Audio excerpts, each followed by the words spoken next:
Our next story starts at an airport, America's Detroit airport.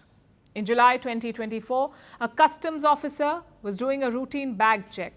In one bag, he found Ziploc pouches carrying a fungus. It goes by the name Fusarium graminearum. This is the scientific name. This fungus also has a nickname. It is called the crop killer. The man carrying it was a Chinese researcher. He claimed that he was carrying it for research, and he was not alone in this. His girlfriend was also involved. They were both arrested, and now the American authorities are calling it a case of agroterrorism. But what is it? Why is this fungus so dangerous, and what does this episode mean for US-China relations? We'll start again with what happened in Detroit. Like I said, July 2024, a Chinese researcher was stopped by US Customs and Border Protection. His name was Zun Yong Liu. Inside his bag was the toxic fungus. Prosecutors say Liu tried to smuggle this fungus into the US. It was to be taken to a lab in the University of Michigan, and that is where his girlfriend also happened to work. Her name is Jian Yung Ching. Both of them have been charged with smuggling, conspiracy, and lying to federal investigators. Now, let's also tell you about the fungus that they were carrying, the crop killer. It infects crops like wheat, corn, rice, and barley. It causes something called head blight. And worse, the fungus does not stop at plants. It produces mycotoxins. So, exposure to infected grains can make you sick. It can lead to vomiting and liver damage. It can also cause reproductive issues in both humans and livestock. In fact, pigs are particularly susceptible. So this fungus can be deadly. It causes billions of dollars in losses worldwide every year. Hence the charge of agroterrorism. But what is it exactly? What is agroterrorism? It is the deliberate introduction of pathogens into agricultural systems. It can be plants or animal pathogens. You use them to infect crops deliberately and to cause massive disruption. Think of it this way. You don't need bombs when you can kill the wheat. You're targeting the source of food. This fungus could have done that. The FBI has called it a potential act of agroterrorism. They say Liu and Jian were not just rogue scientists, they were backed by the Chinese government. Prosecutors say Jian received funding from Beijing. She's also reportedly a member of the Chinese Communist Party.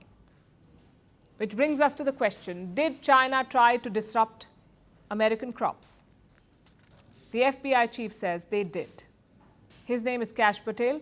Look at what he's tweeted, and I'm quoting, "This case is a sobering reminder that the CCP is working around the clock to deploy operatives and researchers to infiltrate American institutions and target our food supply."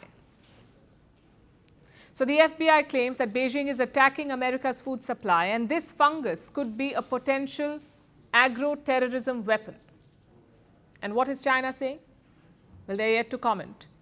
And we must add here that this is not the first such incident. Agro-terrorism is more common than you'd imagine. It dates back to the Second World War, in fact.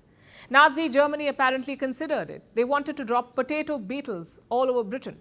This was to wipe out the local potato crop, although it did not happen. But during the same war, Japan's military planners came up with a similar plan to use grain rust spores to attack enemy crops. Another such case was in the US in 1984. A religious cult intentionally contaminated salad bars with salmonella. This was to suppress voter turnout in local elections. More than 750 people fell ill. So agro-terrorism has existed for some time now. And it's appealing for a simple reason. It is hard to detect, easy to deploy, plus the consequences can be severe. In this particular case, it has geopolitical implications.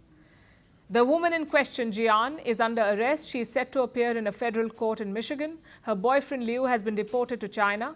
The two countries do not have an extradition treaty, so he is unlikely to face further prosecution in the United States.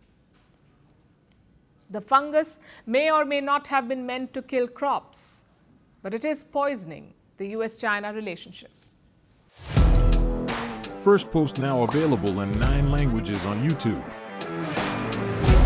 English, stands at $36 trillion. French, Le FMI, comme German, Geschäftsführenden Direktor Hindi, $30 trillion ka kaiju. Indonesian, Pemerintah tanpa pemeriksaan. Italian, Kali radikali. Japanese, 4兆ドル以上も Portuguese, por causa do próprio balanço patrimonial. Spanish. Beautiful bill. Go to Settings, click on Audio Track and select a language of your choice. Be the first to know what's happening around you in your first language. Firstpost.